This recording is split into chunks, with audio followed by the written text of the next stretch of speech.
Vamos trilhar aqui por umas regras básicas que a gente também vai voltando aí no decorrer do curso. Eu já disse para vocês que os pronomes retos funcionam via de regra como sujeito e os oblíquos, no geral, como complementos ou adjuntos.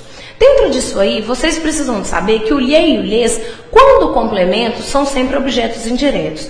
Eu digo quando complementos porque nós vamos ver agora em sequência que eles podem ser também adjuntos adnominais ou adjuntos adverbiais. Nós vamos ter que trabalhar isso mais à frente. O a, os e as, quando complementos, são sempre objetos diretos. Então, isso tem que saber no fundo do coraçãozinho de vocês, sem pestanejar. Lhe e lhes, se complementos, sempre indiretos. É como se fosse sinônimo de a você. Quando eu digo obedeci-lhe, eu estou dizendo obedeci a você. Nessa construção, isso parece uma bobagem, mas isso vai interferir na regência lá na frente.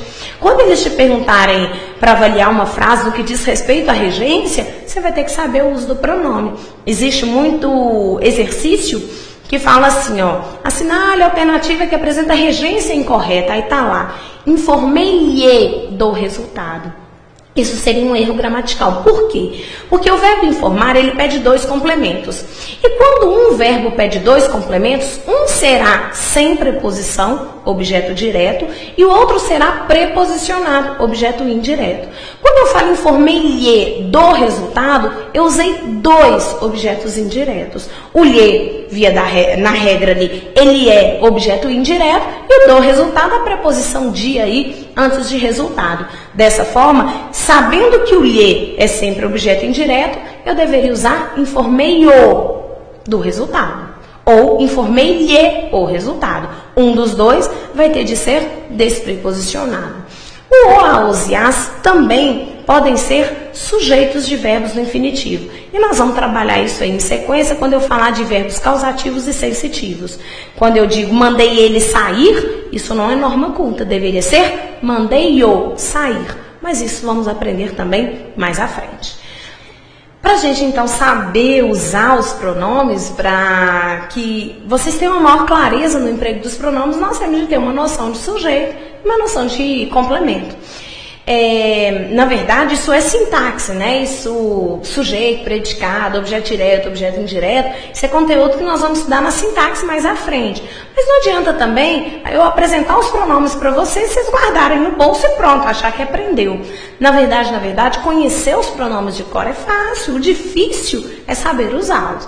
Então, eu vou apresentar para vocês, nós vamos começar o emprego dos pronomes, para isso nós vamos ter uma noção de sujeito, uma noção de predicado, uma noção de complemento, mas vamos estudar isso melhor mais à frente. Durante muito tempo, quando a gente separava com muita clareza a morfologia da sintaxe, a gente pegava uma aula de pronome e falava, os pronomes são eu, tu, ele, nós, vós, ele, e pronto, continuava o conteúdo. Mas disso nada adianta e a gente não dá conta nem de fazer exercício se a gente não tiver uma noção do emprego deles dentro da frase.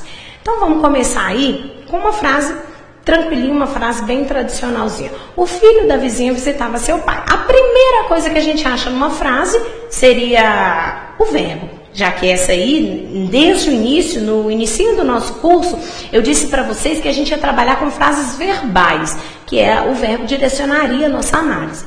Nessa frase, o filho da vizinha visitava seu pai, essa frase comunica, ela informa, ela é uma frase, e a primeira coisa que nós vamos buscar é o verbo. O verbo é visitava. Depois de achar o verbo, nós vamos dividir a frase em dois grupos. Eu queria lembrar vocês de uma coisa. Normalmente, da parte verbal, o núcleo é o verbo. Esse verbo aí, ele indica uma ação realizada pelo filho. Ora, eu disse para vocês que verbo de ação, ele sempre será considerado um verbo significativo, um verbo importante, um verbo nuclear. Vamos pegar o núcleo do primeiro grupo. Vamos entender o filho da vizinha, o grupo não verbal. Eu disse para vocês que dentro de uma estrutura, se eu tiver dois substantivos, o núcleo será aquele despreposicionado. Filho é um substantivo, vizinho é um substantivo, entre esses dois, filho não tem preposição. Ele vai ser o núcleo da estrutura. Ora, depois que eu tiro o núcleo, o resto está ligado a ele. Nós não temos dificuldade nisso e nós já aprendemos que o é artigo que especifica o substantivo filho e da vizinha seria aí uma expressão que especificaria filho. Na verdade, o núcleo é: o filho visitava seu pai. Agora eu queria entender uma coisinha aqui com vocês. Vocês já ouviram falar em sujeito e predicado, não é? Quando eu divido essa frase em dois grupos, o grupo verbal do grupo não verbal, eu na verdade estou dividindo essa frase em sujeito e predicado. Diz a gramática, e essa é a definição mais abrangente, que sujeito é o termo, é o grupo, é o sintagma, cujo núcleo, um elemento despreposicionado, flexiona o verbo. Traduzindo, sujeito é o termo não verbal, não é isso? Cujo núcleo, cujo elemento despreposicionado é responsável pela flexão do verbo. Sujeito é o termo cujo núcleo sem preposição flexiona o verbo. Quem que é o sujeito aí? O filho da vizinha, já que o núcleo filho flexiona, é responsável pela flexão, pela concordância com o verbo. Fato é que se eu colocasse filhos, seria visitavam. Dessa forma, a gente tem aí a definição de sujeito. Na outra parte, a parte verbal seria o predicado. E nós já sabemos aqui que o núcleo desse predicado é o visitava, já que ele é um verbo de ação e, portanto, ele é a palavra mais importante. Depois que eu tiro o núcleo, o resto está ligado a ele. Vamos dizer aí que seu pai está ligado a visitava.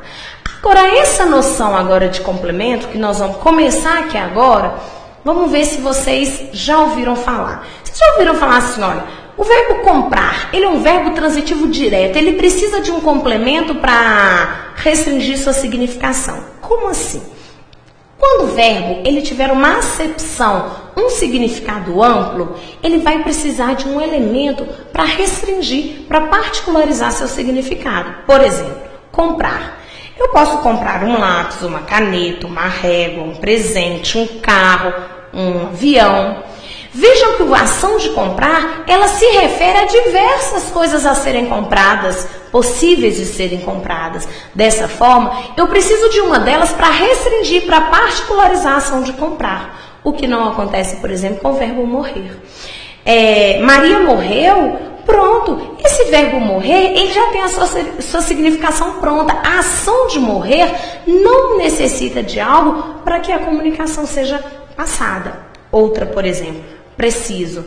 Ora, eu posso precisar de um marido, de um namorado, de um colega, de um amigo, de um pai, de um avô, de dinheiro, de ajuda, posso precisar de diversas coisas. Esse verbo ele tem acepção ampla, ele tem significação ampla, então ele precisa de um elemento para restringir sua significação. Isso é o complemento verbal. Nós vamos aprender mais à frente que completar é algo necessário. Ora, quando um namorado vira para namorado e fala, meu amor, você me completa. É porque ela é importante, é porque ela é um pedaço dele. Sem ela, ele não existe. Essa seria, teoricamente, a definição. Dentro dessa frase, quando eu falo, o filho da vizinha visitava, ora, esse verbo, ele tem acepção ampla. Quem visita vai visitar alguém. A ação de visitar necessita de algo ou alguém a ser visitado para que ela seja entendida. Dessa forma, esse verbo precisa, necessita de um complemento. Seu pai aí, nessa construção, ele é um elemento que completa o sentido do verbo, que restringe, que particulariza a significação do verbo. Ele é o complemento verbal. Agora vamos parar por aí e vamos pegar o emprego do pronome. Lembra que os pronomes retos são aqueles que funcionam como sujeito? Se eu quiser substituir esse nome, filho, por um pronome, eu posso? Ora, está na definição de pronome que pronome substitui o nome. Se eu quiser substituir o filho da vizinha, filho, que é um nome por um pronome, é possível e ficaria como? Ele visitava seu pai. A gente pode perceber que o filho da vizinha, o termo, o sujeito foi substituído pelo pronome ele, que é um pronome reto. Nós acabamos de dizer que os pronomes retos funcionam, na regra geral, como sujeito, certo?